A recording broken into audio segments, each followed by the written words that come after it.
This is the Sixth Man Show, an Orlando Magic podcast, with your hosts, Kevin Tucker and Jonathan Osborne, covering all things Magic basketball. By fans, for fans. Go Magic!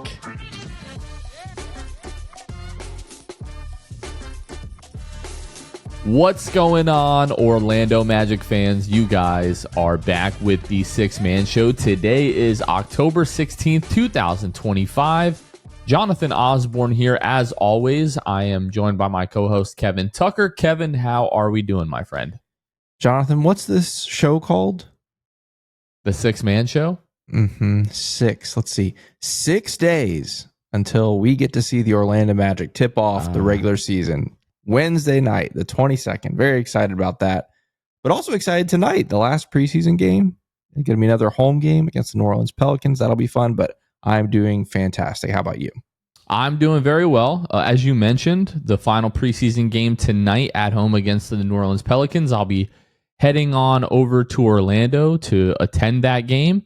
And then Christian, the new host of the Sixth Fan Show, is going to be outside of Kia following that game, filming our preseason episode of the Sixth Fan Show. So if you're going to be in the game, or even if you're just somewhere downtown watching the game and you want to come over and contribute to the Sixth Fan Show, that's really what it's for, right? Like, it's us sharing our platform with the community that's given us a platform. So really looking forward to that. But Kev, this episode is brought to the listeners, not you, because you're Kevin, not the listeners. But Jamel Miller, Sir Sundown, Debo 1980, Ray Pastrana, and Fuchsia. These are some of our Hall of Fame and Elite tier patrons. They went to patreon.com/the Sixth Man Show. Pick the tier that was best for them. Whenever we have brand new patrons, we give them a special shout out, and we shout out some of our Hall of Fame and Elite tier patrons each and every episode. We can't do what we do without them. So if you like what we do, you want to support us, head on over to patreon.com/the Sixth Man Show. We have a little bit of a mailbag episode planned for this evening. Kevin, as you and I are recording this like a week from today, hopefully we'll hear "Stand and Cheer Your Orlando Magic." Obviously, we talked about it on the last episode. I sent a tweet out about it as well on Monday. And got more response to that than I thought we would have. Like, I was just throwing it out there because I just felt the need to say it. But pretty much everyone, like fans at least, is on board with that. It needs to be brought back. So maybe the powers that be, sometimes they see things that we say. So maybe they'll see that and really see what the fan base is saying about that. And hopefully that will be back Thursday. I'm pretty eager to see if we get that or not.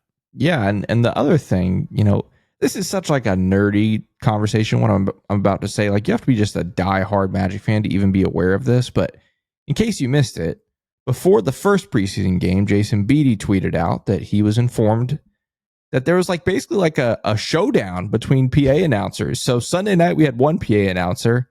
Tonight against the Pelicans, we're going to have another PA announcer, and I guess they're going to pick from those two. It's like it's a reality TV show or something. It's kind of crazy. But so I don't know who it's going to be tonight. They're going to have a go at it, and we'll see how that goes. But yeah, hopefully, whether it's Thursday night or not, I don't know. But at least next Wednesday, you got to bring back.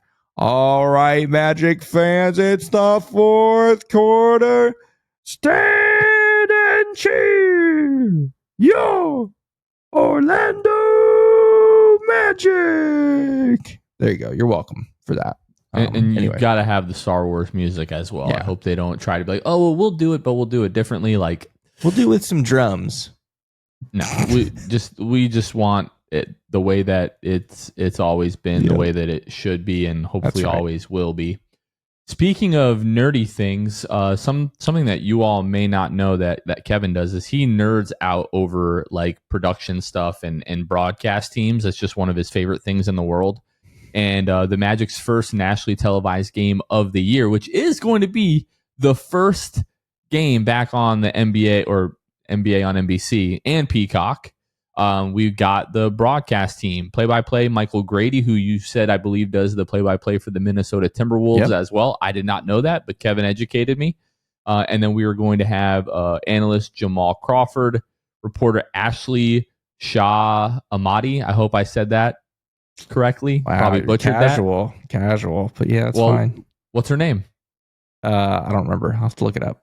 What's her Okay, name? great. Studio host Maria Taylor, and then studio analysts. This might be my favorite part, Carmelo Anthony and Vince Carter. I think that's going to be so awesome. You know how many points are going to be talking about the Magic on that Tuesday night between Jamal Crawford, Carmelo Anthony, and Vince Carter? You know how many points that is? That's crazy. That's the NBC lineup is so sick. Like, and that's not even counting. We haven't heard exactly for sure, but at some point in the season, Michael Jordan is contributing on NBC. Michael Jordan is going to talk about the NBA on television, which he hasn't done in forever. And so I'm excited about that. But yeah, that's going to be super cool. And they've already started to break out, you know, the NBC stuff. They've had Peacock broadcasts the last 2 Tuesdays. And so people have gotten a little taste of what it's going to be like. But yeah, that's going to be super, super exciting. I haven't had the chance to see any of those. I know you have. What have your thoughts been on that? 2 thoughts. Maybe 3. Number 1, the actual quality, like the picture quality is pristine. It looks so good. You know how like Sunday Night Football just looks amazing. It looks great. Secondly, this surprised me. On this past Tuesday, the game that they showed, preseason game, they sent their whole like studio, like halftime show, everything on location for a preseason game. So at halftime, all 4 of them are standing on the court. Again, preseason game. We're talking about, again, some of the big names that, you know, NBC has hired were sent there for a preseason game. Like, it's just, again, it looks like NBC is going to be making this a big deal, and I appreciate that versus, you know, some other broadcasts in the past where it's like, we'll just throw some guys together in a studio and have them talk for a little bit. Oh, and the other thing is, it's okay to say ESPN. Well, yeah, they're one of them, but I mean, the other one in my head is NBA TV, which it's not exactly their fault because they didn't have a lot of resources, but I don't know. That's a whole separate thing. But the other thing I was going to say was the halftime show was great. It wasn't 90% commercials, which I will throw ESPN under the bus. That's what they do. It's all commercials the whole halftime with like 30 seconds of quote unquote analysis. But no, the halftime show was good. Most of the time, they're not even talking about the teams that are playing. They're talking about the Lakers and the Knicks and whoever. That's right. Yeah. So I thought it was cool, and I think it's a sign of good things to come. And hopefully, well, I mean, come to think of it, we'll find that out in 5 days because NBC, you know, they're the ones that tip the season off next Tuesday with the OKC banner raising and all that kind of stuff. So that's going to be an adventure. I'm definitely excited for it.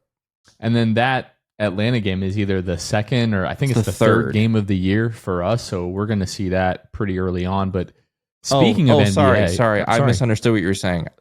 That's the third week of the NBA on NBC, not our third game. You know, we've got a really. We do play Atlanta the second game. So I'm thinking of wrong Atlanta game in my mind. Yeah, because we play Wednesday, Friday, Saturday. November 4th is when it is. Okay, I got precisely. Yep. Well, speaking of the NBA on NBC, some friends of ours are making a pretty big move. Yeah. Kenny Beecham and Pierre Andreessen and the entire, you know, numbers on the board and Enjoy Basketball team are seemingly moving from ESPN to the NBA on NBC. That was announced. Was that announced Tuesday or was that Wednesday? It wasn't today. No, it was like Monday or Tuesday. Yeah. So just massive news. Like, you know, jumping from from going from, you know, Turner and House of Highlights and, like Bleacher Report, like within the last couple of years to then, I think it was 2 years ago now, going to ESPN and now going to the NBA on NBC as NBC just continues to like collect the infinity stones of basketball analyzing talent.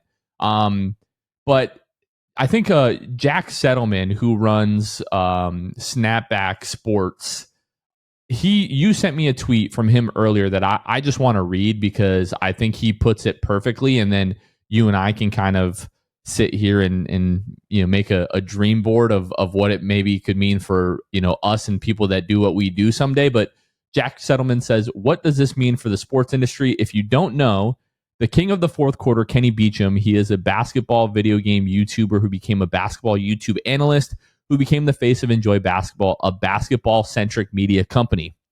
Today, so I guess it was today Today, it was announced that Kenny and Co. would be a major part of NBC's NBA coverage.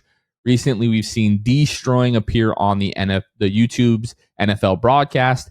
Katie Feeney signed with ESPN and Barstool and Fox Sports.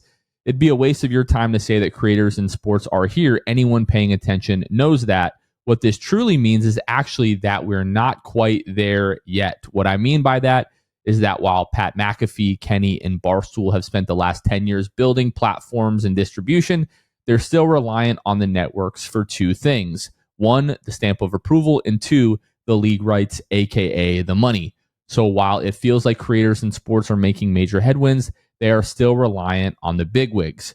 But what happens when that breakthrough happens? The same way the NFL carved out games for Peacock, YouTube, Amazon, while selling big media deals to CBS, ESPN, Fox, could we see the Big Ten carve out a game for iShowSpeed to produce live on his YouTube channel? Could the Mountain West Basketball League view these creators with a backing from VC funds as a viable option to have the league's rights?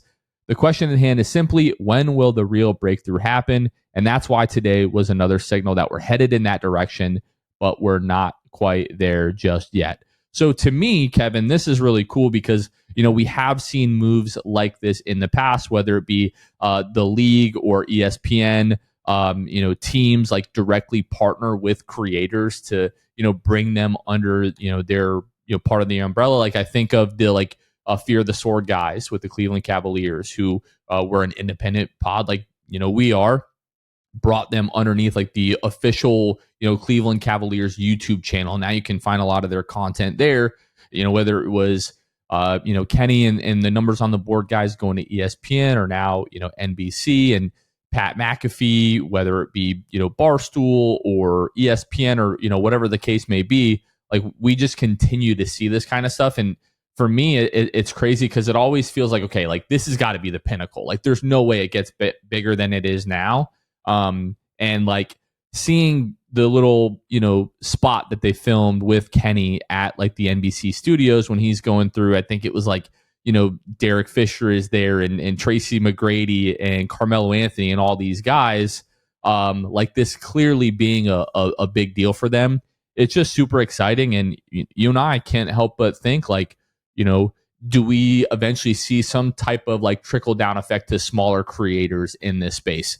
Obviously, we're never going to be on like the NBA on NBC, but just kind of what that could look like for us someday. It's kind of crazy. Yeah, and I think there's a lot of reasons for it, but in some ways, like if you think about when Kenny started, I mean, he's been doing this a long time, relatively speaking. Many years on YouTube and all that kind of stuff. And I wonder if there's any aspect of this where NBC knows that his audience was a certain age when they fell in love with watching his content and stuff, and now they're getting older, now they're making their own money, and now they're going to pay for Peacock to watch Kenny. I don't know what still is going to be on YouTube and stuff. I don't know, but I think that's part of it. And I think part of it is, again, just kind of reaching that generation, because that's how basically our age and younger, that's how they consume most content is, kind of free things, whether it's social media or YouTube or whatever.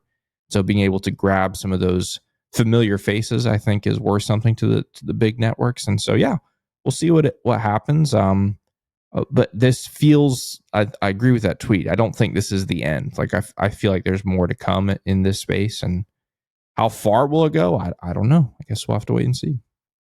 Well, if anybody out there is listening, Kevin and I still hoping to do this full time someday. Yeah. So if you want to help make that happen, by all means, like slide in our DMs or, the powers that be, where to find us. So, but no, I'm super happy for them. I mean, nobody in this space, in my opinion, like works harder and does a better job. It's impossible, for anybody covering the league to be truly tapped into every single team and understand like all of the nuances and all of the context of like, hey, why is this guy, better than a lot of people think? Or, maybe he's not as good as people think. And that's why we exist. But for the people who are putting out content, about the entire league, you're really going to be hard pressed to find, anybody doing it better than Kenny and, Pierre and the entire, numbers on the board team, Mike and Derek and everything. So they deserve all the best. Super happy for them. And It's really cool, like to be, part of, this industry and kind of seeing the way that it's changing. Although, we're very much still kind of watching, looking from the outside in, but maybe someday. Maybe.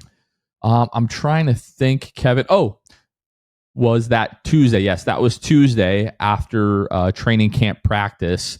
Jamal Mosley met with the media there in Orlando and was asked, by Jason Beatty about like an update on Jalen Suggs, and Philip Rossman Reich kind of had a follow up there as well.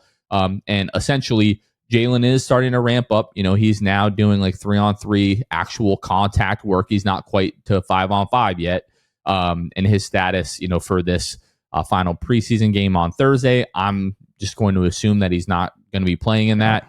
And I would say that it feels like his availability to start the season is probably, becoming in jeopardy. The window is just kind of getting too tight there, but it also doesn't sound like he's that far off either. Right. So that's a Jalen update. I know people have questions on that. And hopefully he'll be back sooner rather than later because this team really does need him. Yeah, I have a hard time believing if that was Tuesday, he's going to go from 3-on-3 to 5-on-5 to full NBA action in the span of 8 days. Sorry. That's rare in the NBA. That sounds impossible with the Orlando Magic. So I would be very surprised if we see Jalen opening night. But hey, you never know. This is a unique season. Not a position we haven't been in a long time. So maybe they're going to do some unique things, but I don't expect to see Jalen on opening night. Well, they have a real opportunity to prove that, no, we're about winning.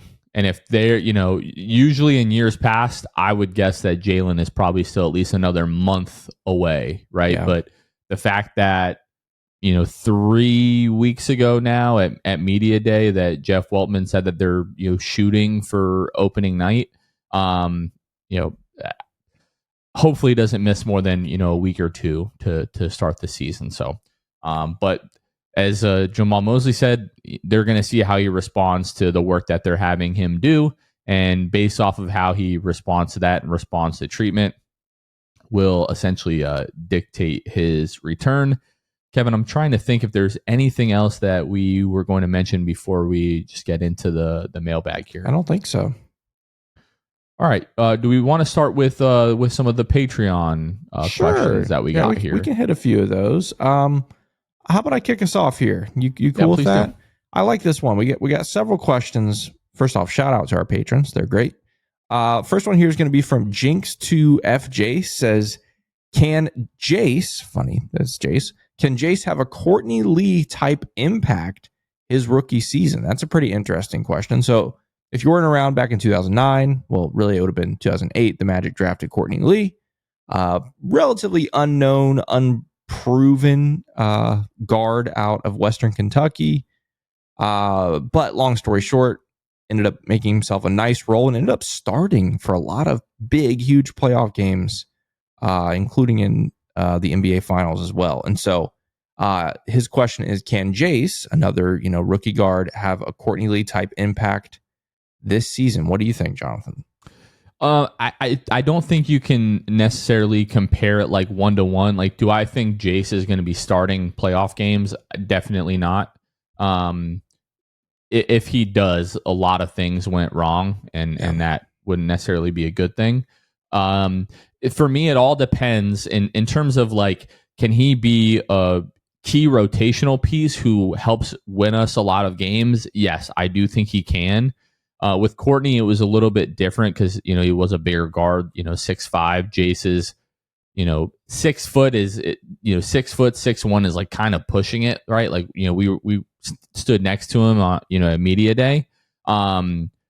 It all, for me, is going to depend on how he's able to compete on the defensive end. And it's not for, lack of ability or effort on that end. I know he's going to be a really pesky defender. He's got, good reflexes, good anticipation, quick hands, all that kind of stuff. It's really just going to depend on how teams decide whether or not to pick on him and pick on his size. Because he'll probably put on, 10 to 15 pounds of muscle, over the course of the next few years as, his body continues to mature. But right now, he just is a slight guy. That's no knock on him whatsoever. That's not something that he can control. But I think the ability that he's going to have to impact this team and also just see consistent minutes is almost entirely going to have to do with his defense. Because I'm that confident about the offense. Like, if you told me, hey, like, he's going to be fine, he's going to be able to hold his own defensively and so on and so forth, I would say absolutely. But that, to me, that's the question. Yeah, the other thing I'll just add, when you talk about Courtney Lee, the 2-guard spot was the hole on that team. Like we talk about, what the holes of this Magic team are. That starting 5 was set. It was Jameer, it was Rashard, it was Hito, it was Dwight. It was that 2-guard spot that was the question mark. And so that's kind of how Courtney Lee found his way in the role that he did. But yeah, I agree. I think he could absolutely have an impact this season. Courtney Lee level impact where he's starting and defending some of the best players in the world in major playoff minutes. Probably not for this year, but maybe someday. Who knows? Let's see. Migo asks, when are we getting 6-man show branded Lederhosen to wear to the Berlin game? I don't think you're going to get Lederhosen. There might be some, 6-man show branded stuff coming out later this year. Unfortunately, I just don't know that Lederhosen would do super well. Well, I don't even know a Lederhosen manufacturer. I can't think of one off the top of my head. That's a bit of a problem. If one wants to reach out to us or maybe even sponsor the show, we could work out some kind of deal. But unless that happens, Migo, I don't see that happening anytime soon. But look, I'll put it this way. I haven't talked about this with Jonathan, so if you disagree, you can nip this in the bud. We give you permission to use the 6-man show logo. If you want to make your own 6-man show Lederhosen, I'm okay if you take our logo and slap it on some Lederhosen, okay? You have our permission, but I just don't think it would be a profitable venture for the show to venture into that. I'm not even worried about profit. I don't want it to be a loss. Yeah, well, that's what I mean. Yeah. I don't think we'd recoup any kind of money that it takes to do that. But if you want to do it, Migo, go for it. Or anybody, you can. Yeah. Okay. Let's do Ryan, another patron here, says, when Suggs returns, will he go back to the 1 in the starting lineup or will he come off the bench for Tyus until he's up to speed? I don't see a world in which Jalen doesn't start, personally. Yeah. If he's healthy and feeling good. Jonathan, what do you think about Jalen off the bench? I mean, like, in a vacuum, I don't hate it, but if he's ready to go, right, like, he won't see the floor unless he's 100%. So when he's back, he needs to be put into the starting lineup and do Jalen-esque kind of things. Yeah, that's where I am. Yeah. 6-Man Show is brought to you by Posit Group. Posit Group is your home team on and off the court. They're the best real estate brand in Central Florida. In fact, they're the most followed real estate brand in Central Florida because they do an amazing job of buying and selling homes. If you need to buy or sell a home, you can contact the Posit Group.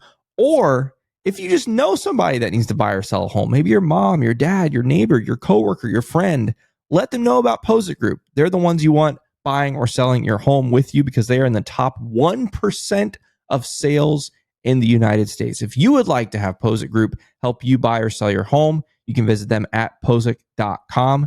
And if you're like, I've heard this name before, where is it?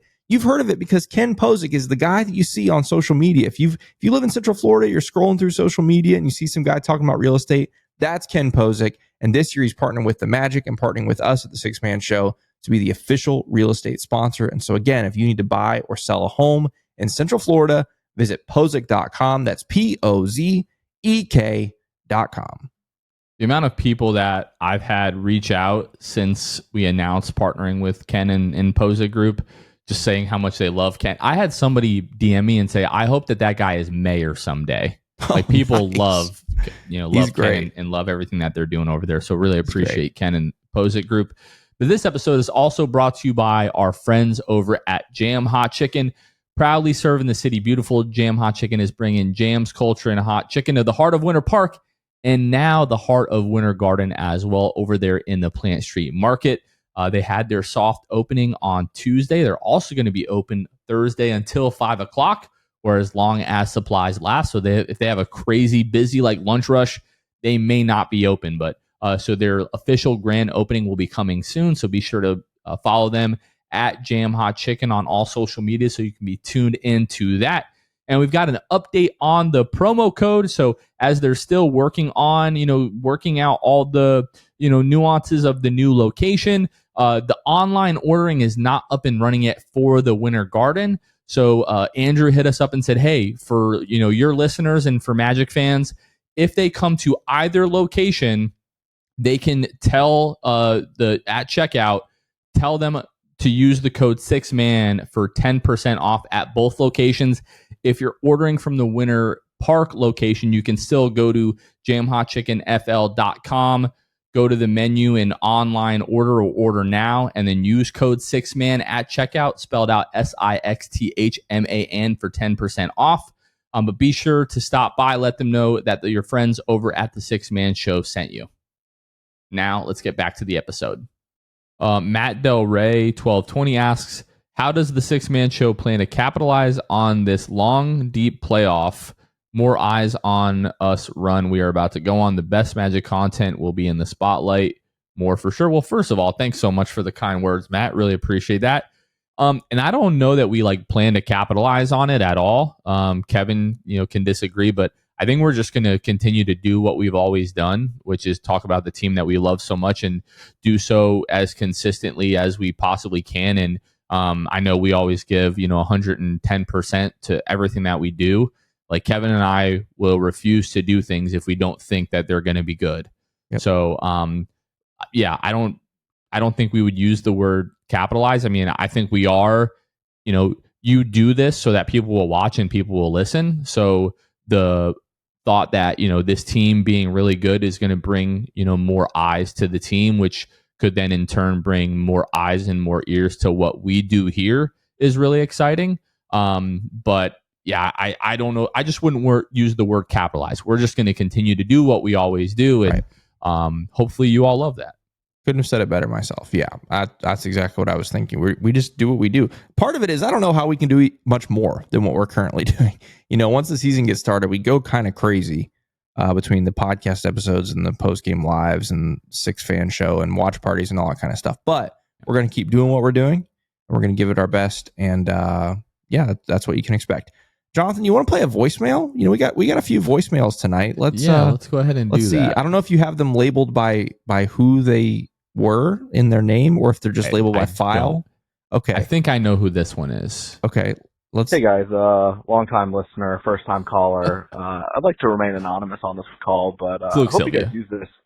I do want to know though, if you have to commit to a 10-man rotation for opening night against the Miami Heat and you have to give your answer now, who are the 10 guys in the rotation?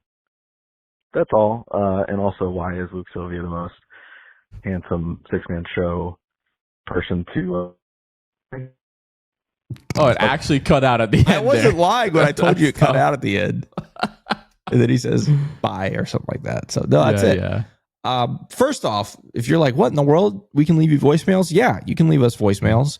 We tweeted that out a little bit earlier, put it on Instagram as well. And you don't have to wait for mailbag episodes. If you just want to leave us a voicemail, we'll always listen to them, but we might even put them on the show on random shows. So you can always call us at 407-603-1189 if you want to leave a voicemail. So that was quote unquote anonymous, aka Luke Sylvia, but he's asking about a 10-man rotation, which I think is similar to another question I saw later on, which we'll get to, I guess. But 10-man rotation. Okay, I'll give you mine, and then it says opening night. So opening night. Oh, that's true. That is true. He did say opening night. Okay, so I again predict that Jalen Suggs is not going to play opening night. So starting 5, it's going to be the same that we've been seeing right now. So Wendell, Paolo, Franz, Desmond, Tyus. Starting 5.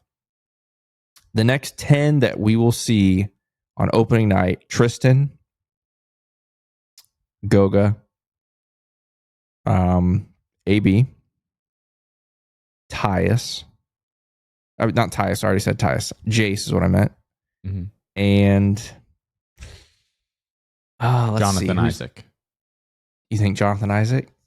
I mean, it better be. Personnel wise, it makes the most sense because right now I've got Goga and some small dudes. AB, Jace. I don't see how you play any of those other guys over JI. Okay. I mean, who at that point, like you're looking at Noah, you're looking at Jet. No, Jet is the one I was thinking about between Jet and JI. That's what I was thinking about. No, you're not. No, I'm being dead serious. That's where I was stuck. I was choosing between those two. And that's what I'm saying. Personnel wise, it has to be JI. Because at that point, again, the fact that this is like even that we're even entertaining this being a conversation is incredibly disappointing to me. Why? JI is playing. Okay. There's no world where Jett Howard plays over Jonathan Isaac. There's no world whatsoever. I'm just based on preseason. Dude, they've had two very different preseasons. That's all I'm saying. They have. You're the Jett Howard truther. I'm surprised at this reaction. Exactly. I'm a Jett Howard truther. I'm not crazy. Okay, that's the same thing. No, I'm just kidding. Oh, okay. No, I'm okay, right. Yeah, so, Tyus, Desmond, Franz, Paolo, Wendell, AB, Jace, Tristan, J.I., Goga. Yeah, that's probably what it is. I think you're right. What? It better be. Yeah, we'll see. You're still paying Jonathan Isaac like $15 million. Like he's got to be playing. He has to be playing. We were rolling out the corpse of Gary Harris, who by the way is hurt again for the Milwaukee Bucks and is going to miss a couple of weeks. We were rolling out the corpse of Gary Harris. Jonathan Isaac will be playing. Let's just 100%. Hope so. Speaking of former Magic players, while you pick your next question, shout out Caleb Houston hitting the game-winning triple in overtime for Atlanta. Hurts. Okay, but does it though, Jonathan?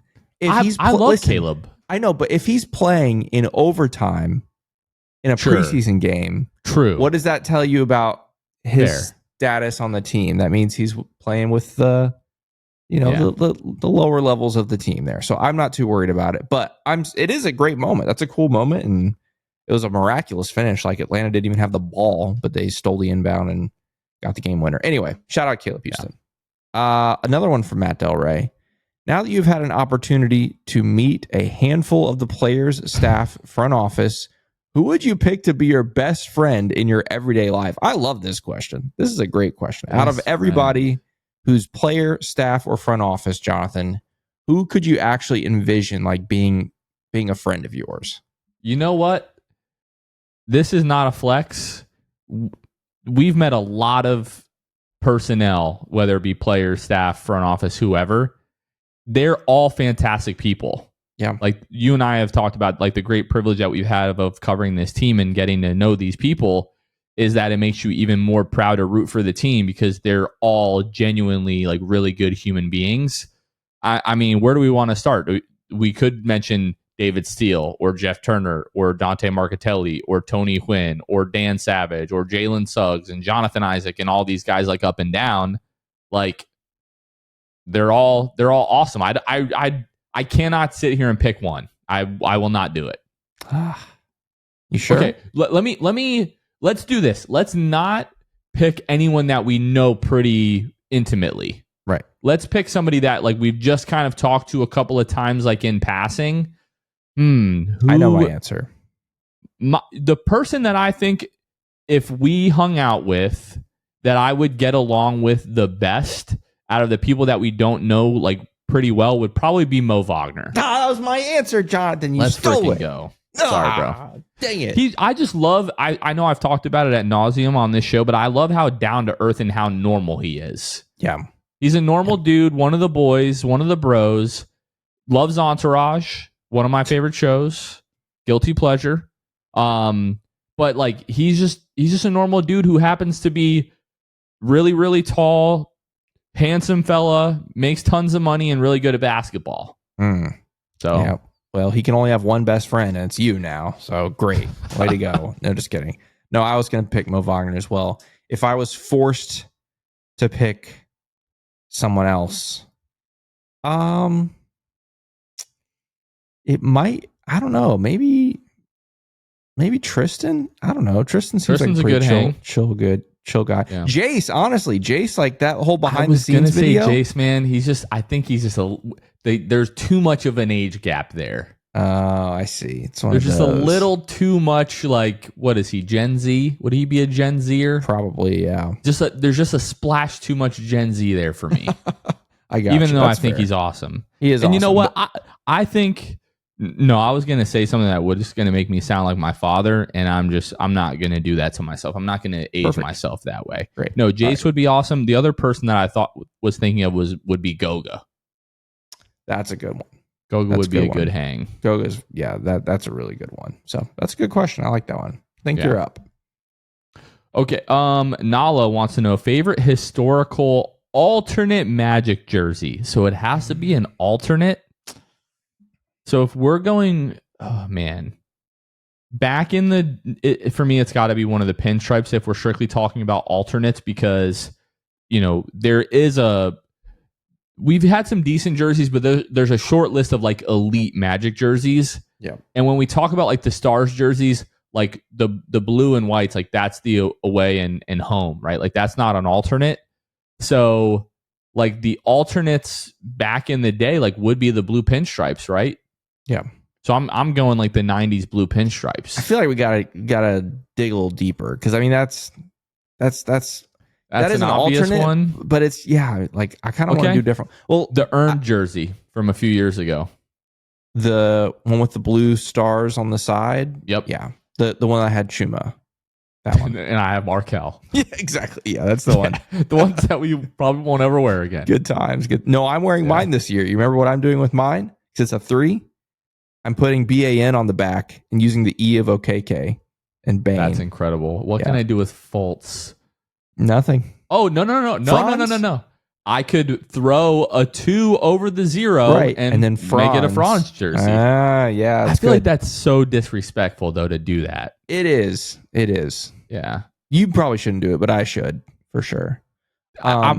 We should go to a game where we both do that. And then recently I saw someone, they took a Barkley number 26 Giants jersey and they made it into a number 6 Jackson Dart jersey doing that. Wow. Pretty creative. Wild. That's wild. Yeah. Okay. If I had to choose not the original pinstripes, favorite alternate jersey, I do love the earned jersey. I some people hate this one. I do like the original Galaxy jersey. I think that thing's very creative, very cool. I have a Jonathan Isaac one. Yeah. This current alternate jersey, by the way, which is out now, by the way, available, which you should get. That's going to be up there too, like the ode to the old. But he said historical. Oh, you're right. He did. Yeah, did say historical. You're right. So, yeah. If I can't pick that, I really did like the original Galaxy ones, which sounds dumb. And if I can't say the earned ones as well, because I like that one too. So, do statement jerseys, does that count? Because honestly, the statement jerseys from the last 2 or 3 years, with the pinstripes in the middle and the black stripes or the black stars on the side, that's one of my favorite jerseys ever. So that's probably my answer, actually, now that I think about it. What is the Kingdom on the Rise? No. No? The statement, like the latest. That's the city. Yeah, I don't have it with me. But the latest blue one, where it was blue pinstripe in the middle, the black stars. Yeah, those are one of my favorites ever. That's a really long answer to your short question, but there we go. Is it my turn or your turn? I think it's me, but you're right. I want to go to a voicemail anyway. So okay. I'll play this the next one is either from Mountain Man Magic Fan or Josh from Ontario. So let's see which one this is. Hey, Jonathan and Kevin. My name's Josh. I'm from Toronto, Ontario. Huge fan of the show. Keep doing what you're doing. Just wanted to know your thoughts on at what point during the season do you sound the alarm? If the Magic aren't playing well, at what point do you think we need to change things up? Does it come mid-November, December, January? I just wanted to get your thoughts on that. Thanks. That's a really good question. First of all, Josh, longtime listener, good friend of the show. Met him last year when he came down from Toronto to a game with his cousin. It's a really good question, by the way. It is a really good question. But, Josh, I don't like your negative tone. Okay? There's not going to be any sounding the alarms this season. Hopefully not. No, but if there is, I think it's like a mid-December kind of thing. Like if you you're going to have, 4 to 5 weeks at the beginning of the season, obviously, like, oh, they're kind of figuring things out. Once you get to like the 7th and 8th weeks of the season, if things aren't gelling, that's when we start to go like, hey, we might have a problem here. Now, I don't necessarily, it's impossible to say what the solution to that would be without knowing the problem. Like, there's a half dozen things like off the top of my head that could go wrong. But I think regardless of what happens, we kind of have to be patient at least until, the beginning of December. That's a little earlier than I was thinking. Yeah. In my mind, I feel like we had as much turnover as like Atlanta, sure, but like we have a lot of continuity. We do, but we also are trying to do things so differently this year, and we have added a large piece of the puzzle in a new starting guard. And what I was going to say was, I don't expect Jalen back at the beginning. Obviously, let's say it takes Jalen a month to get back. You don't have your best bench player right now. He, bench offensive player at least, won't be back until, who knows, December, maybe. So I'm in like the January court, which is about halfway through the season. That gets you to 40-something games. If things aren't looking in a positive trajectory by then, I'm panicking and very concerned. But yeah, I'm giving it a little bit long. Now, that doesn't mean, if we're 10-30 by then, that's different. Like I'm not waiting until then to panic, but I'm saying if we're just like meddling around 500 by then, we're 20-20. I'm starting to get concerned by then. But I don't think I'd panic any earlier than that, honestly. Kev, last year, January 10th, you were 22-18. So like hanging around. If we're 22-18, January 10th, we got bad problems. If I'm the man in charge, we are not waiting to be 22-18 or 23-17 or whatever to get to that point and then be like, hey, we might need to fix something here. Because then, like, even if you start winning 2 out of every 3 games, like you might be getting to 50 wins. That's no bueno, homie. I stand by. I'm getting to that 2nd, 3rd week of December, like at the latest. If things are, if you're around 500 by that time, that's like what you're like 30 games. Yeah, if you're 15-15, no, that's not acceptable. No, dude, that's a month into the season though. That's the thing. Figure it out, boys. That's not that long. You're all getting paid a crap ton of money. Figure it out. Okay. It's go time. I'm going back to Matt Del Rey's question. Name one Magic reporter or content creator you do not agree with. I do not agree with Jonathan Osborne in this one. All right. All right, you're okay. up. Now Jinx 2F Jace. I'm never know. I always screw this name up. I'm so sorry, Jinx, who's always in the Discord, always, good vibes. Always carries us during these mailbag type of episodes here.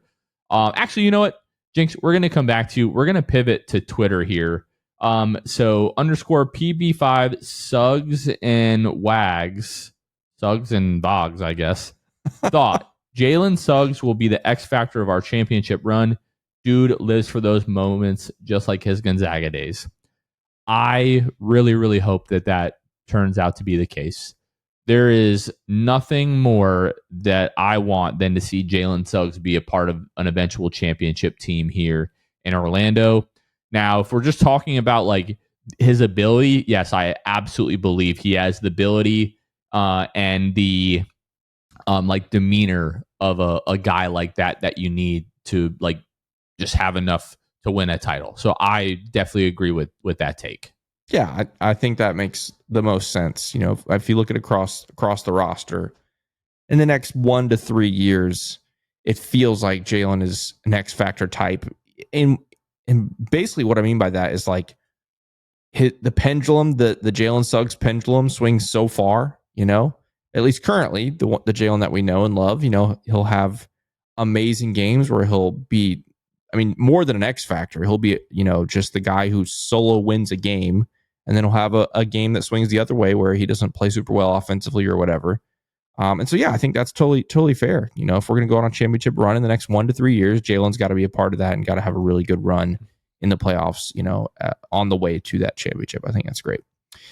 All right, let's go. I'll go back to Jinx to FJ. A Patreon question here says, do you like the new branding as much or more than at the reveal? So that's been like 4 months now, and we've seen 3 games with the team wearing the jerseys. We've owned a few pieces of, Magic new merch and stuff. So, Jonathan, 4 months in, do you like it as much as you did, or do you like it less, like it more? What do you think?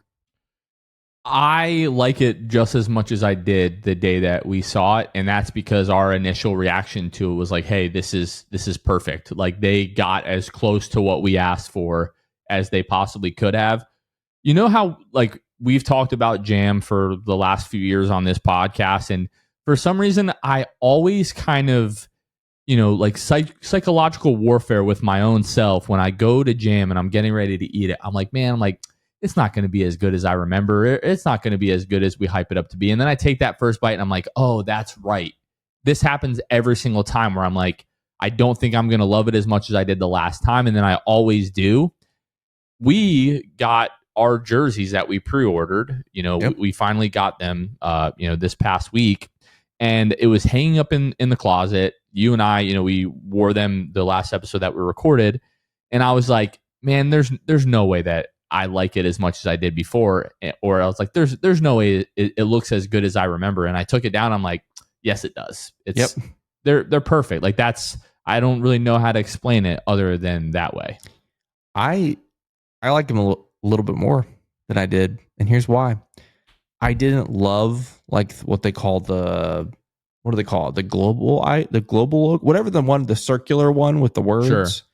I liked it. I didn't necessarily fully love it, but now I really like it. It's grown on me, and so for that reason, I'm more in on the look now than this one right here, this logo right there. Yeah, I'm more in on it now than I was back in June, and so I'm a fan all the way through. I love it, and again, we still haven't seen the statement jerseys in action. I can't wait to see that. Maybe it's going to be tonight. Wouldn't that be cool if we see the statement jerseys tonight? I don't know if we will, but that'd be sick. So I'm all in. I just feel bad for Kevin that you don't have the ability to get one of those awesome license plates. That is true. I do have an awesome license plate though. It's just not black. The new. It's as close brand. as it could possibly get for a Georgia license plate. It's the most Orlando Magic thing you can possibly get. So I'm pretty happy with it. But those are very sick. I have ordered one. It's going to be a few weeks. I don't think I want to say what it is yet. I think I'm because like when people see it, they're going to know, right? Like if you're out and about and you see it, you're like, oh, okay. So like usually I'm like, maybe you shouldn't post your license plate, but this it's like it's so obvious that I might as well. Right. When I get it. I agree. So I agree. Okay. Let's go to Jordan Thomas _Ev. Do you think any of AB, TDS, Tristan, Jace, Tyus find themselves odd man out of the rotation as the season progresses, assuming health? I would probably... I'm going to say yes, just because I don't think AB, Jace, and Tyus, assuming health, can all be in the rotation at the same time. I think you have to have Jonathan Isaac in there. We already talked about that a little bit earlier. Yeah. I do think there's a good chance that Jace is out of the rotation at the beginning of the season, just because they're regardless of like, hey, like we're only playing to win. Like there still is a hierarchy. There's like a team dynamic that is set in place that you can't just disrupt. Yep. It's way, way, way, way, way too early and way too small of a sample size to pull either Tyus or AB for Jace, which when you would ask me who's playing the best out of the three of those in the preseason, I would probably give the nod to Jace. But again, we're talking about 3 preseason games. Yeah. And, we've got, 8-9 years of Tyus being a really good NBA player. We've got the last couple of seasons of AB being, a good rotational piece for us. I think Tristan is pretty safe just based off of, the shooting and the size and what we saw out of him at Eurobasket this year. But but I do think Jace will probably be out of the lineup to start the year. And I do think there's a chance where Tyus gets benched in favor of Jace at some point during the year. Yeah, well, here's the thing. To answer the question, do one of them find themselves a man out of, or odd man out of the rotation? It comes down to math. You got the starting five. We know what the starting five is. This doesn't include Mo Wagner coming back, and you mentioned Jonathan Isaac. So between Mo Wagner, likely Jonathan Isaac, Tristan Da Silva, like one of these guys, one of these four, AB, TDS, Jace, Tyus, we're not going to play 11 guys, 12 guys a night. It's just not going to happen. Mm-hmm. So at least one, maybe even two by the time the end of the season. And then that's not even counting playoffs. What is the rotation going to look like in the playoffs, where teams typically shrink from 10 to 9 to 8, potentially even. And so we'll see. But yeah, I think mathematically someone's going to be out of the rotation for sure. Okay, I want to knock out two of these Twitter questions at once, because one of them is not a question, one of them is a statement, which is great. The first one is from Scott Leonard, or Leinard, maybe. It says, my prediction for this season is that we will make the conference finals. I love that prediction. I think it's a very reasonable prediction, something that's absolutely possible. And then at Bezzy Magic says, prediction 50 plus wins, putting the East on notice and putting pressure on the West. My concern, will Paolo and Franz adapt to the paces and change an offensive approach? Thank you both for those comments and questions. Yeah, I mean, we talked about it a little bit on the last episode. It's clear that there's some, I don't want to say learning pains or growing pains, but maybe that is the right thing to say. The combination of getting back into game shape, plus a new version of an offense, plus having new guys around you, it hasn't necessarily been the most jaw-droppingly amazing start to the preseason for those two guys. But I think I don't know if I'd call it a concern, but it's something to keep an eye on, I think, early in the season for me. Yeah, I wouldn't say that I'm concerned. As we talked about on the last episode, I do, kind of selfishly wish that, we had the ability to see more of the starters play together in the preseason, more than we have to this point, just to have kind of more of like a proof of concept or proof of like reason to be concerned. I just don't think we have enough evidence to, feel strongly one way or the other. Ask me in like 3 weeks and then I'll have a much, better informed opinion. I'm going to read there. I saw another one that was really just like a comment. This is from Brielle Marley P on Twitter. I wish our team maximum health this season. With health, everything is possible for us. Certainly agree. Thank you so much for the comment. And then this is from K Dizzy for Shizzy, my guy. I asked this question a couple of seasons ago, and I'll ask again. What year do you see the Magic winning the championship? I do feel that our absolute best chance to win a title is going to come in the next 3 years that we have here, before like the team just gets like way too expensive. And then it's kind of like, hey, if you haven't proven that this is, like a perennial contender, like we have, a reasonable expectation to be in the finals. If you haven't got to that point and you haven't proven that yet, you're going to have to start to shake some things up. And then just because of the finances, it's going to be hard to get like, one-to-one talent back, in these deals, right? So I think your best opportunity is going to come within the next 3 years. And because, Paolo is, going to be 23 years old, Franz 24 years old. Those guys are going to be even better 2 years from now. So I think if I had to bet a year to win the title, it would be the 27-28 season. That's my answer as well. I was going to put it in this order. I'm just beating into it tonight. I know. I was going to put it in this order. 2028, 2026, 2027. That's my order. I think the 2028 is the most likely. Now, here's the thing, though. 2028 could be the three-peat year. We might win three, all three of the next 3 years. I don't know, but I agree. That was the number I had in my head, because in theory, that could be the last year of this group being together. I mean, honestly, that could be earlier than that. Who knows? But Yeah, and you add a couple years to Paolo, to Franz, to Jalen, or whomever else is here. I agree. I think 2028 is going to be the year. How about, we haven't done Instagram yet. We just got a couple over there. This is a fun one. I can't read. Archangel 24 says, can we get a full overreaction on that ESPN full season simulation? Feed the delusion. That was wild. So if you're not familiar with what he's talking about, ESPN, was that on Tuesday maybe? Or was that Wednesday morning? That was Tuesday morning. Tuesday, okay. Tuesday, it was Kevin Pelton, right? He's the one who posted. Okay. He puts on ESPN.com this simulation of the entire 25-26 NBA season, where it came out with regular season standings, playoff matchups, and then a progression of the playoffs.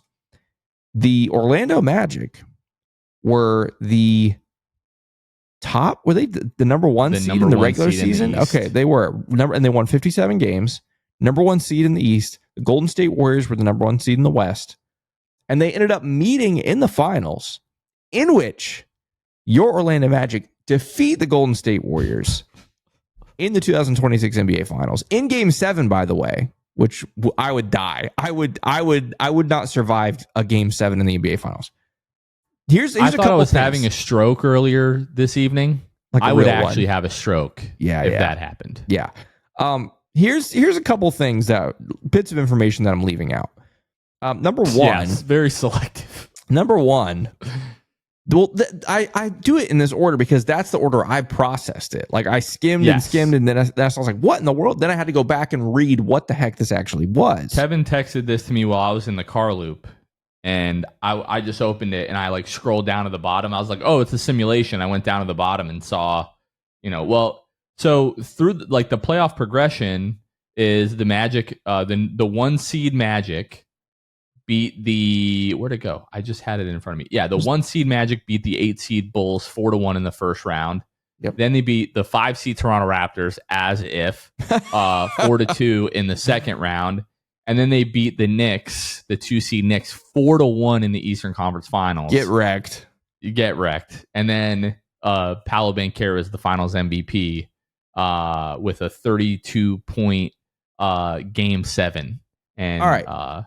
So here's the couple things that we left out. Number one, this projection is based off of Kevin Pelton's little algorithm thingy, whatever. So I don't know. He made it up. But the other thing is, this was simulation number 620. Yeah. So he ran his little algorithm at least 620 times. And of all the different options, all the different outcomes, he picked this one to publish. Why? Well, I think it was just a lot of clickbait, folks. I'm going to be honest, which worked because I read it and I shared it to Jonathan and other people shared it on social media and all that kind of stuff. But it's very clickbaity. The old Golden State Warriors, maybe you can call them the Olden State Warriors this year. I don't know. You like that? It's pretty good. Unction, as some people have referred to Yeah, exactly. Lose in the finals to the Orlando freaking Magic. That's going to get some attention, and it did.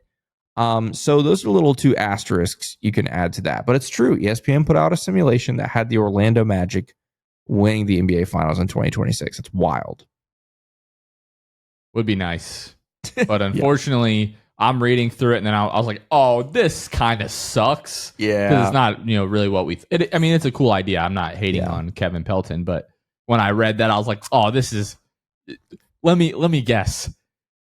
There probably weren't a ton of earlier simulations that had the Magic winning the title. No. Right? I feel like we got used, to be honest. Yeah, it doesn't feel good. Yeah. Anyway. But regardless, that was a lot of fun. Let's go back to Jinx 2FJs here. What player do you think will have the biggest breakout or leap this season? There are yet again people on Twitter as recent as today trying to use Paolo's, splits, with him on the floor, Franz off the floor versus Franz on the floor with Paolo off the floor, to try to paint this picture that Paolo is this inefficient shot chucker who doesn't contribute to team winning, and in fact that the Magic don't win because of Paolo Banchero, but they win in spite of Paolo Banchero. ultimately, that is the narrative that these guys try to push when they start pushing that, well, the Magic are better with Franz on the floor with Paolo off than Paolo on the floor with Franz off. They're trying to say that the Magic, like Paolo doesn't help winning, that the Magic are a good team in spite of Paolo Banchero. That's whether or not they come out and say that. I've seen the argument enough times that that's essentially what you're alluding to. And if you're claiming anything else, then you're really just insulting people's intelligence.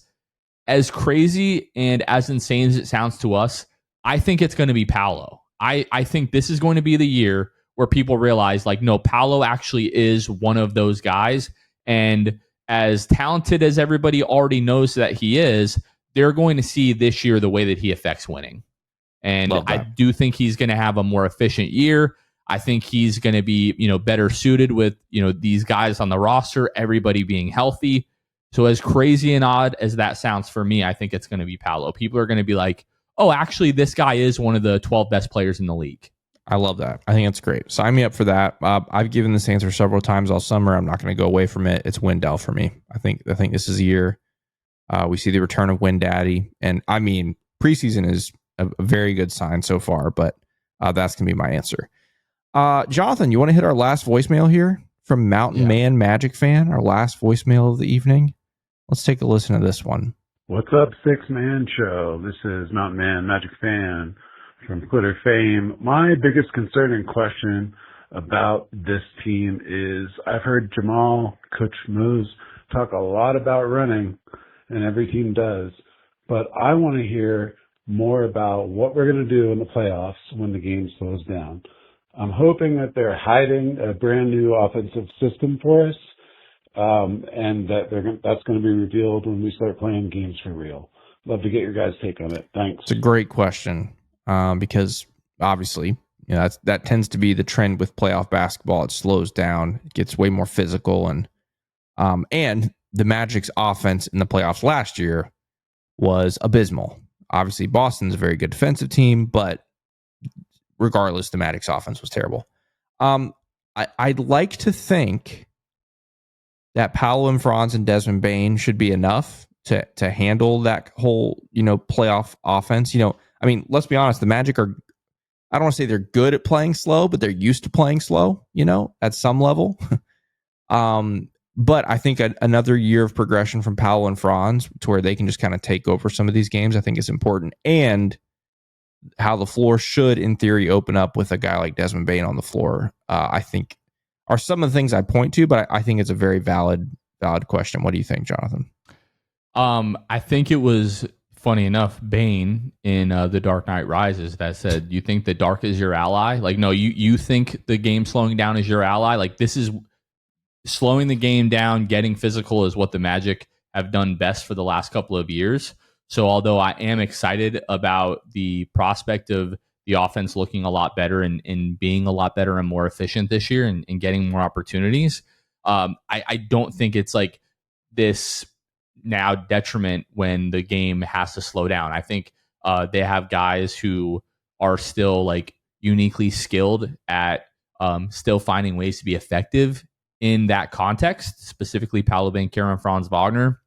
When the game is as slow as molasses and they have essentially like negative spacing, those guys have still found ways to be effective.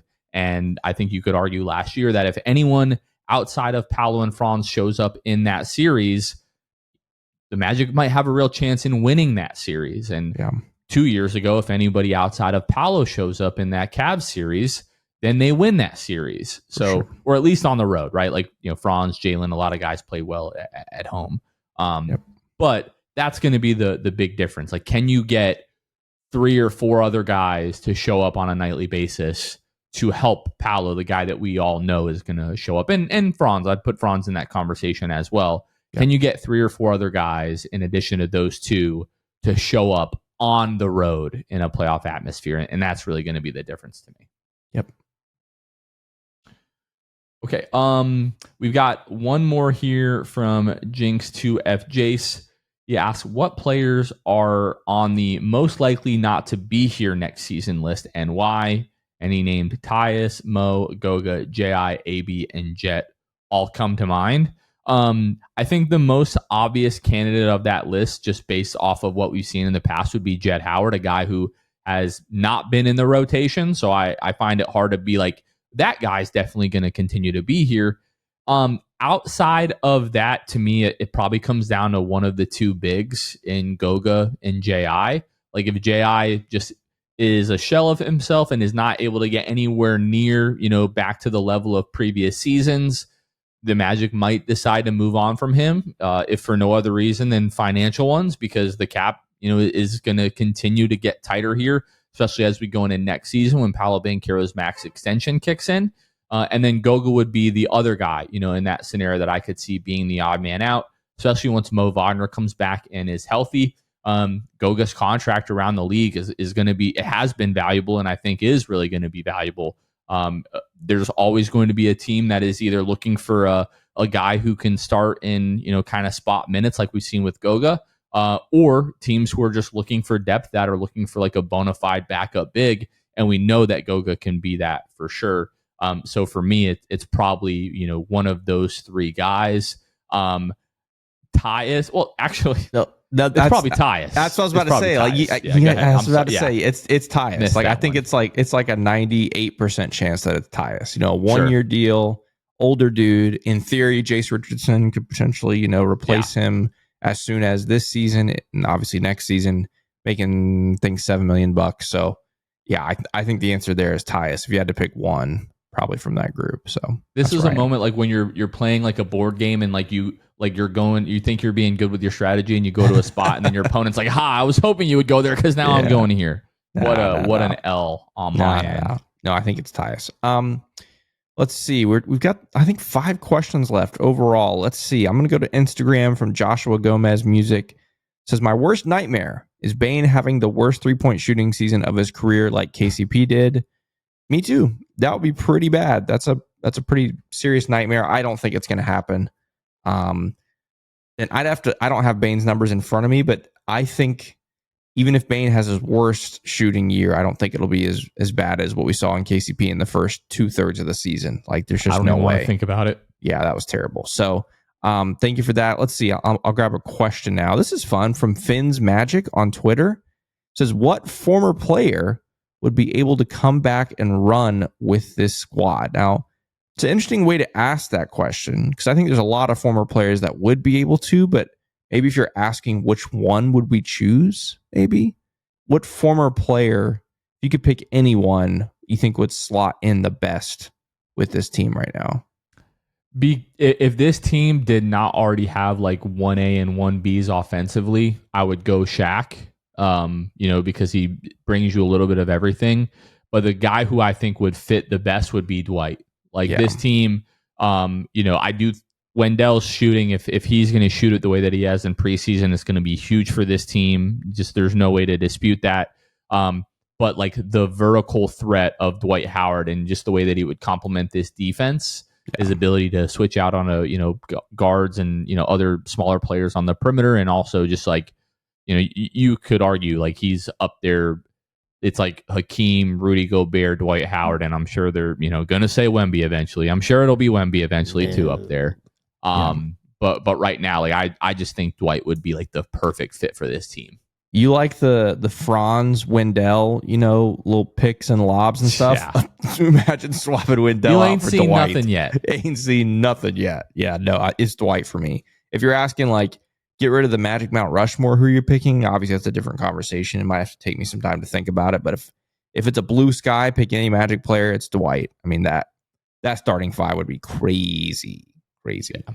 So think of this backcourt with Evan Fournier. Yeah, I'm just kidding. There you go. Yeah. All right. Joking. You're up. We just got, let's see, we got 2 from Twitter and 1 from Patreon. So we're down to our last 3 questions here, Jonathan. I'm going to go to Reed Williams 12 from Twitter. What the media seems to miss on the Bane trade is before we were talking about getting guys like Monk, Poole, Simons.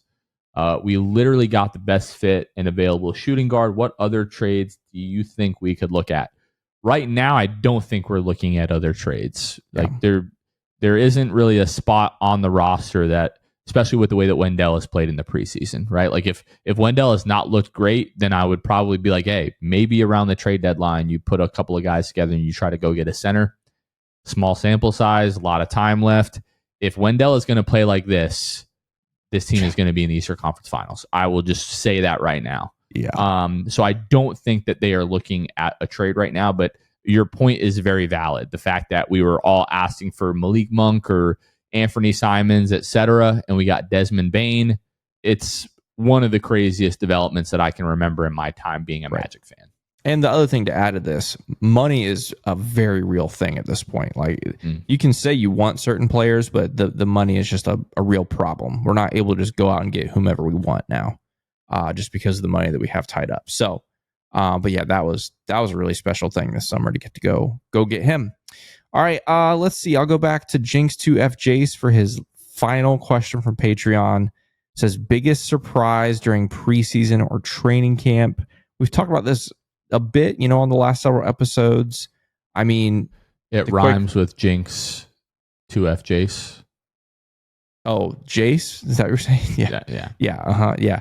Jace, I was going to say Jet is another surprise. Oh, look at you. He surprised me. You've turned a leaf. No, I've turned a leaf to being surprised. Sure. Yeah, that's it. I've turned the surprised leaf. Jace, Jet, and I was trying to come up with some J name for Wendell, but yeah, those three have surprised me.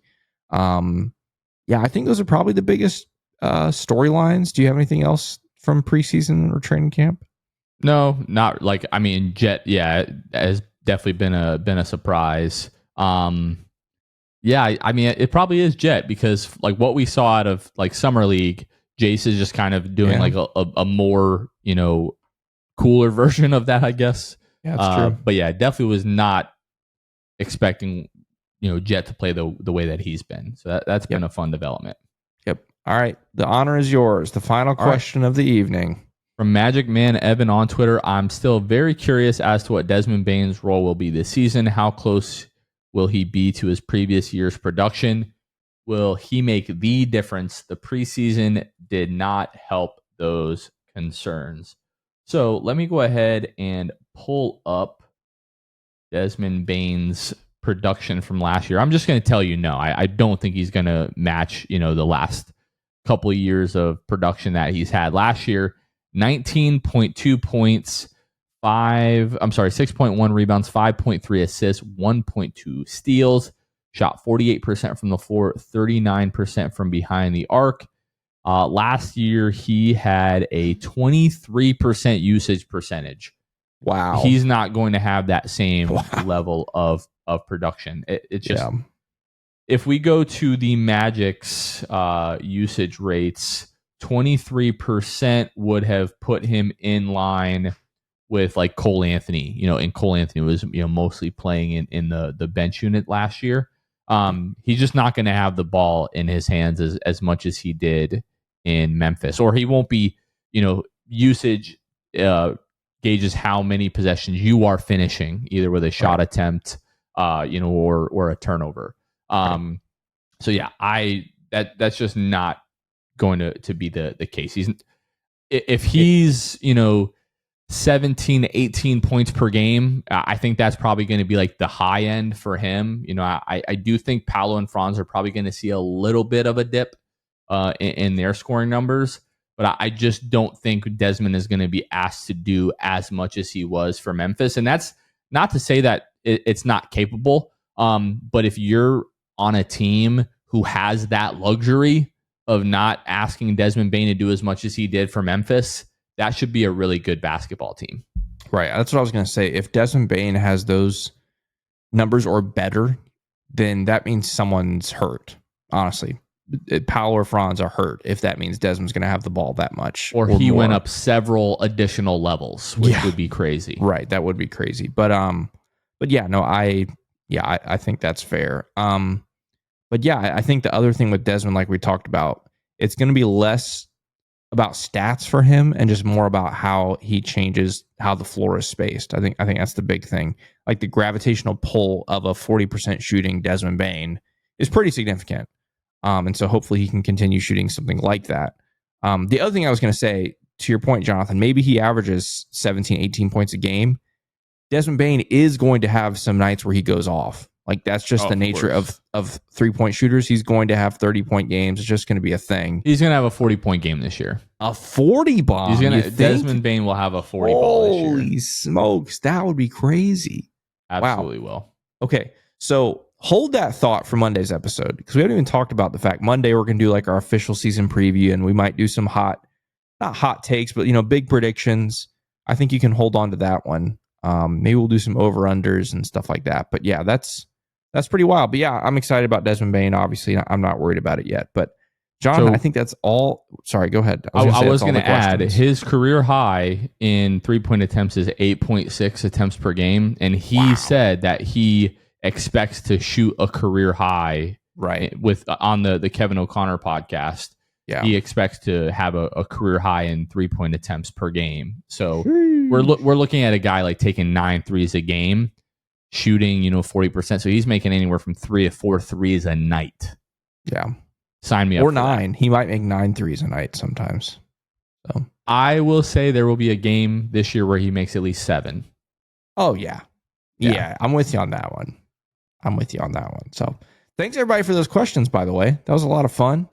Monday, Jonathan and I will do our season preview, but today was kind of like your season preview where we got to kind of go through some of your thoughts and predictions and all that kind of stuff. And so thanks to everybody who submitted questions, thoughts, comments, voicemails, always appreciated. And like we said, if you want to leave us a voicemail throughout the season, always feel free to do that. We might throw it on the show. But yeah, appreciate everybody who participated in that. Tonight's game at home against the New Orleans Pelicans. Christian will be outside of Kia Center following the game, filming the 6 Fan Show. I will be there as well, so please be sure to stop by. But that is going to do it for this one. Appreciate you all for listening. For Kevin Tucker, this has been Jonathan Osborne. You all have been listening to the 6 Man Show, and we will catch you guys next time. See ya. Thanks for listening to the 6th Man Show. Be sure to subscribe on iTunes and Spotify to get new episodes downloaded directly to your phone. If you enjoyed the show, please take a minute to give us a 5-star rating and a review. It helps out the show a lot. Follow us on Twitter, Instagram, and Facebook at 6 Man Show. We'll catch you guys next time. Go Magic!